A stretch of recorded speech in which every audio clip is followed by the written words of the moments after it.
I, 24F, and my boyfriend Nathan, 26 male, have been together for 6 years. This year, we traveled to his parents' house for Thanksgiving. For context, Nathan is one of 4 brothers: Alex, single; Jack, married to Jill; Nathan, me, and Luke, married to Millie, with a nearly 2-year-old. Everyone lives out of state except Luke and Millie. Nathan and I have the longest drive at 9 hours. Here's the issue: Nathan's parents, Mary and John, have only 2 guest bedrooms. 3 couples tend to visit at a time, meaning someone has to sleep on an air mattress in between the rooms. The first year I visited, I was told they'd rotate who gets the air mattress to keep it fair.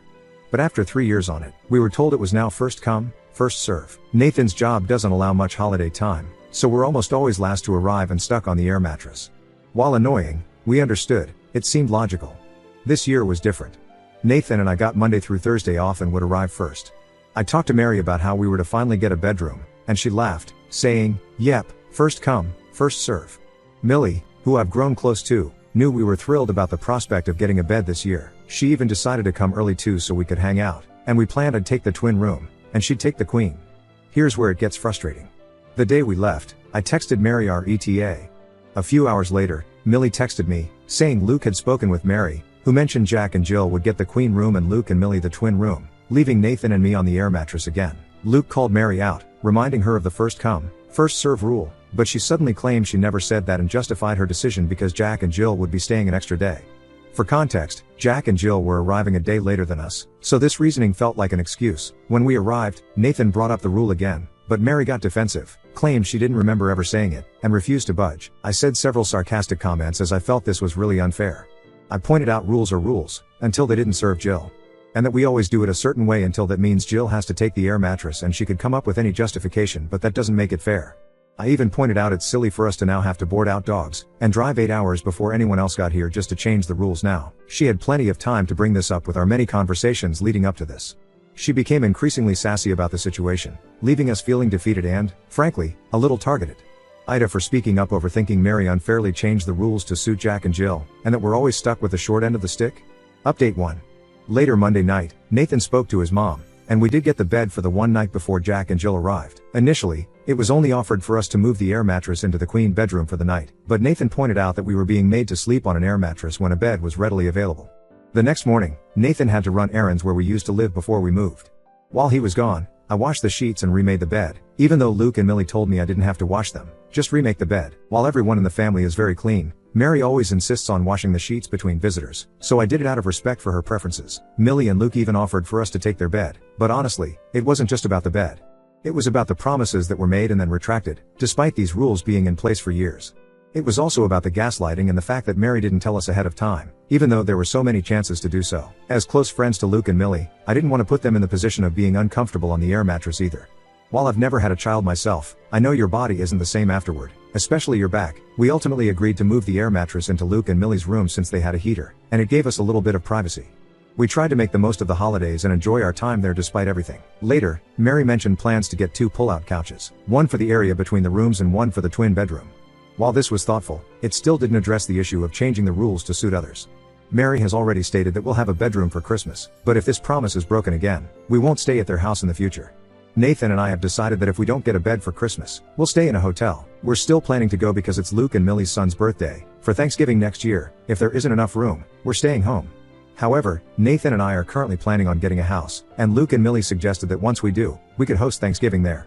They said they'd love to attend, which is exciting because Millie and I are both avid bakers and love cooking. Whenever Millie and I bring dishes to these gatherings, they're barely touched, except by us and our partners. We're also planning to visit Luke and Millie more often. They are considering moving closer to the parents, and when they host holidays in the future, we'll always have a guaranteed space at their home.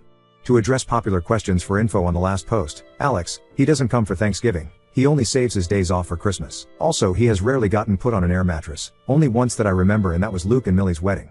When all 4 brothers used to come for holidays, it was Alex and the twin, editor's note, twin bedroom, Luke, pre-marriage or girlfriend, on the air mattress in that room, Nathan and I in between rooms, and Jack and Jill in the queen hotel. This house is in the middle of nowhere. Closest decent hotel is around 1 hour. The main draw of visiting is everyone, except parents, stay up late all evening playing board games, D&D and drinking. We used to do a drunk gingerbread making contest. As for the distance to a hotel, that would mean missing out on hanging out, and there are no Ubers here. Also, before we moved this year, we didn't stay as many days and didn't mind staying on the air mattress 1 2 3 days due to what seemed fair to us. We also were the second closest CPL and just didn't get as much time off, which always made us last. Also, we didn't get a hotel this time after the incident, due to saving up for a house/wedding. We didn't have spare cash floating around. Honestly, y'all know this economy and unexpected expenses. Millie and Luke, the live within the state, barely. It's not feasible for them to stay home or us stay with them. Also, staying with Millie's parents isn't an option. They don't get along and interact due to their child. As Millie believes her child deserves a relationship with his grandma even if she doesn't have a great relationship with her mom. Also, there is no room, Mary. This was completely out of character for Mary. In fact, the only person everyone in the house has an issue with is John. Mary is the one who wants all of their sons home for the holidays and goes out of her way to make sure we'll all attend, usually. Luke does believe the change was due to his dad and their mom was made the messenger. Because the mom is usually a big person on fairness, and mostly have had no issues, other than ones John pushed her into. This was also backed up by John's reaction to hearing we stayed in the room for one night. Before this interaction, Mary is one of 4 people that I've stated I'd take a bullet for, due to her normal kindness, Jack and Jill. Most in the house has had an issue with them. Previous holidays they have thrown a fit due to us voting on where to eat and none of us wanted to go where they chose. So they refused to eat with us. Jill is the main issue of this and similar things happen every time. This year Millie asked if we could play the board game in their room one night as she was on the phone with her sister playing an online game, and we didn't have much room due to the air mattress. Jill stated she wasn't willing to, and either it was in our room or they weren't playing. They are also the reason we have to board the dogs. Their dog is aggressive and with a small child it's not safe. However, if they aren't attending we are allowed to bring our dogs. Update 2. The update is, we broke up 2 weeks before Christmas. After coming back from the holidays, we had a fight. Initially, we decided to work things out, and for a while, things seemed to be improving. He even told me he wanted to propose at Christmas, and together we picked out a ring online. But just before checking out, he sighed and said he wasn't sure about us and wanted to end things. I'll admit it was heartbreaking at the time, but honestly, it was also freeing. Looking back, I think I'd been holding on for too long to a relationship where I was giving up so much of myself just to make it work. Meanwhile, I was the only one working on us. A lot of the comments on my previous post called me a doormat, and while it stung, they weren't wrong. I've been bending over backward for him and his family for years, and this breakup was the wake-up call I needed. After everything, I moved back to Tennessee to stay with friends. And yes, I know it's quick, but I've already met someone new, a guy I really like. Some people might say it's too soon, but I think I checked out of my last relationship long before it ended. While I'm not completely healed from the damage my ex caused, I feel like I'm finally rediscovering myself and what I deserve in a relationship. This Christmas was surprisingly joyful. I spent Christmas Eve with my friends, my new boyfriend, and even got to meet his mom. On Christmas Day, he came with me to meet my family, and it was one of the best holidays I've had in years. But, girl, come on. You're going to go from not being able to stand up for yourself and bending over backwards for a family / your almost fiancé, and we're picking out rings when you say you were already checked out of the relationship, into another relationship? Why are you so scared of being alone? Get some therapy and date yourself. This is the exact situation so many women end up in. Absive relationships, left one relationship they were a doormat in, moved and uprooted their lives, then bam, here's this once in a lifetime love bomber who they throw themselves into instead of dealing with all the shit that got them into where they were at the end of their last relationship. Love yourself instead. Everyone is saying it's too soon, cause it is. With your clear personality type / flaws, this is going to be another few years of absolute disaster. 1. I've wasted 6 years on this relationship and I deserve a chance to be happy in one, when I choose to be in one. 2. I've regularly been in therapy for 3 years. I'm aware of issues I have and have consistently worked and improved on them. 3. I know exactly what got me in that situation, and we've been on the rocks for 1.5 years. Things became rocky due to me standing up for myself and enforcing boundaries. It was my fault for believing he'd change after he would for a short period of time, which kept me in this cycle. Some things weren't clear to me due to my distance from friends and family, and being stuck in this cycle. It took the cycle ending to truly appreciate how much I had been through unfairly. 4. I do love myself, either in a relationship or not. While often too kind and forgiving a person, I would rather accept that and its consequences sometimes instead of being jaded. I enjoy the type of person I am. 5. I am taking it slow with this guy. I do really like him though, he knows what I've been through and I know his history. I don't believe in rebounds and will only date if I can see a possible future with someone. I did not latch on to the first person who showed any interest. He is giving me space to work through any lingering issues, while we both also want to spend time together. He has gone through something quite similar over a year ago, so he understood what I was going through. And I don't hold back on my stance or feelings on anything around him, because if I scare him off, it wasn't meant to be.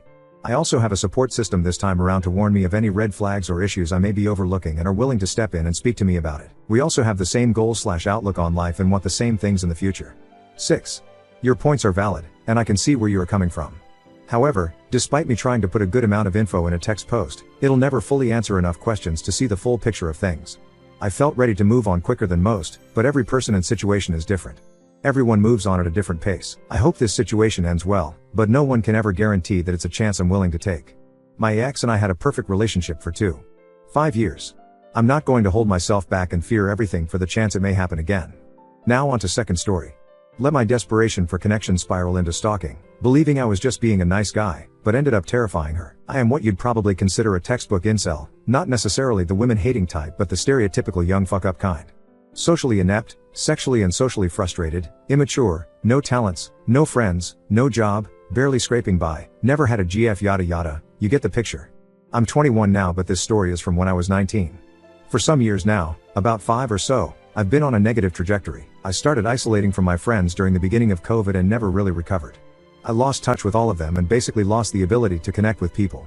Safe to say I have no friends anymore, not even acquaintances, not looking to score pity points, just trying to paint the stage. It had been this way for almost 3 years before I began my first year in university. I was optimistic in the beginning thinking that it's a new world, I'd meet plenty of people and I'd have to make some friends along the way. A whole semester had passed and I couldn't even make an acquaintance. I started second semester with a very cynical outlook thinking it's just gonna be like high school all over again. By this time I had really started resenting living. I can't really do justice to just how much I resented my loneliness. However, on the first day, I met a girl. You can see where this is going.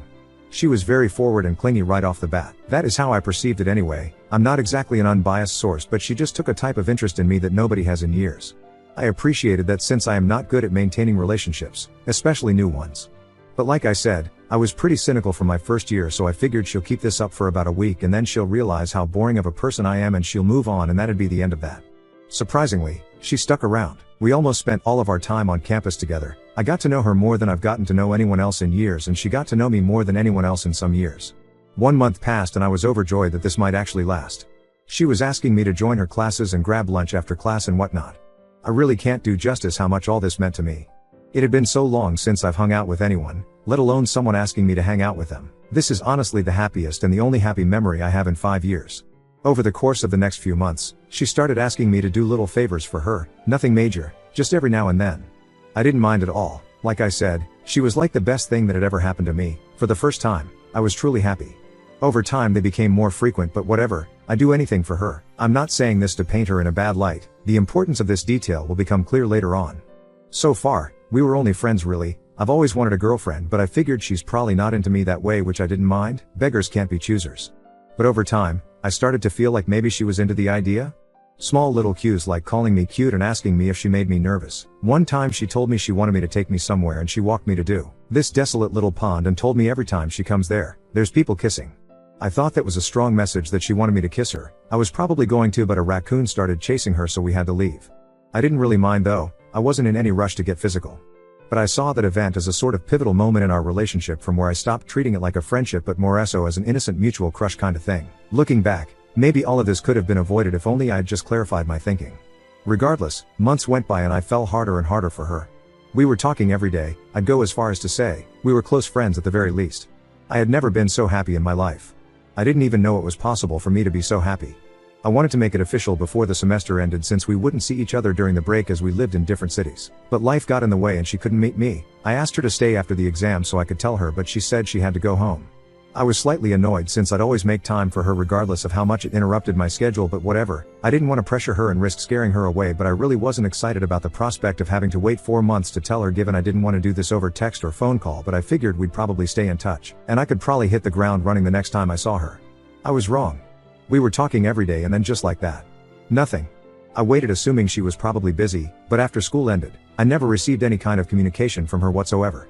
I figured maybe she doesn't want to annoy me so every now and then I'd text her, she'd give extremely quick conversation ender type replies. The cognitive dissonance drove me insane. I felt like we were close, and now suddenly, it felt like I was some creep trying to slide into her DMs. It drove me insane, truly insane. In my paranoid, hurt state, I rationalized it as her leading me on. That's where the favor thing comes into play. She was always asking me to do things for her, and I did. Even if it severely impacted my schedule, I did it, no questions asked. In that state, I rationalized it as her consciously weaponizing her affection to exploit me. She was a smart girl, smart enough to know that I was desperate, smart enough to know how I'd do anything for someone to care about me.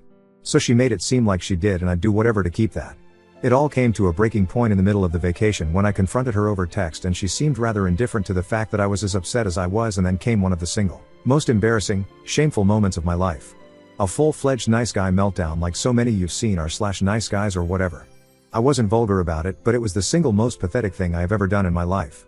Literally from the next day, I wanted to beg for forgiveness. But we weren't on speaking terms. I knew I couldn't just approach her in public and do this, so I kept texting her apologies, which just made things worse. She told me to stop contacting her. I know I should have stopped right then and there, but the guilt was eating me alive. I really didn't want her to hate me. She was the most important thing in the world to me at that moment. I couldn't bear the thought that I'd just become some fake nice guy in her head. I kept texting her apologies after she told me to stop contacting her. It's so dumb looking back. I know now I should have stopped, but I didn't. She kept ignoring me. I waited a couple months till her birthday and I wrote her a card apologizing, to which I also didn't get a reply. And a couple months after that, I wrote an email again apologizing. I cannot rationalize my thinking now. It seems so obviously insane and unstable, but it made so much sense at that moment. The university intervened after that and told me not to contact her in any way. They told me she was scared of me. It ripped my heart to pieces, to think someone who brought so much happiness into my life was afraid of me. That I made her feel that way. When they told me this, I was in disbelief. Now that it's been almost 2 years, obviously she was terrified of me. I was acting like a complete insane person. I never tried to contact her in any way after that. I was completely and utterly devastated that I made her feel that way. For months after, it's all I could think about. A whole paradigm shift occurred in me after that whole incident. I started feeling like a predator. Not predatory, but like everyone around me knew I was a creepy predator looking to prey on them. I can't quite explain it. I was uncomfortable being around people before, but since that whole incident, it's on a totally different level. Whenever I'm in public, I feel like everyone knows I'm a creep. I'm a creepy little predator and everyone knows and everyone hates me. They're all afraid of me. This is particularly true for women. I am deathly afraid of women because I cannot shake the feeling that they're all afraid of me, that they all know I'm a creepy predator trying to get in their pants. My anxiety around women has gotten so bad that I cannot even be around one without wanting to leave immediately. I just cannot for the life of me shake the feeling that they've got 911 dialed in whenever I'm around. More so than anything, I guess. I still feel bad about what I did to that girl. I hate the fact that I will forever be some predatory nice guy who showed his true colors when he realized she wasn't gonna fuck him. I hate it cause that's not how I see it at all. All my happy memories belong to her, and I'll always cherish her for that. I never ever wanted to make her feel any kind of negative way, let alone make her scared of me. Enough time has passed where I don't think about this obsessively like I used to, but I know it's there. It's always there. This immense guilt and regret that the only person that showed some interest in me in years, I punished her for it so bad. I doubt she'll ever try to communicate with some socially maladjusted loser ever again. I feel uncomfortable at the prospect of ever being near anyone else ever again. I resent my solitude, but I cannot risk getting close to anyone without fearing that I'll have a moment like this again and they'll come away afraid, traumatized, and forever regretting ever having met me. It's not rational, I know, but I can't shake the feeling that she hates me with every fiber of her being. Realistically, she's got bigger problems now, but yeah, I'm not looking for pity or you should go to therapy. I just wanted to tell my story cause I don't have anyone else to tell. Hopefully I can leave all this behind someday. ATM, I've never hated my loneliness more, but my desire to be forgotten by the world entirely has never been stronger. I cannot bear the thought of imposing myself on anyone in capacity. I wish I could erase myself from reality and every memory people have of me. I'm back to thinking about this again now cause her birthday is nearby. I pray and hope not a shred of me remains in her head. I just want the whole world to forget me and every ill I've done.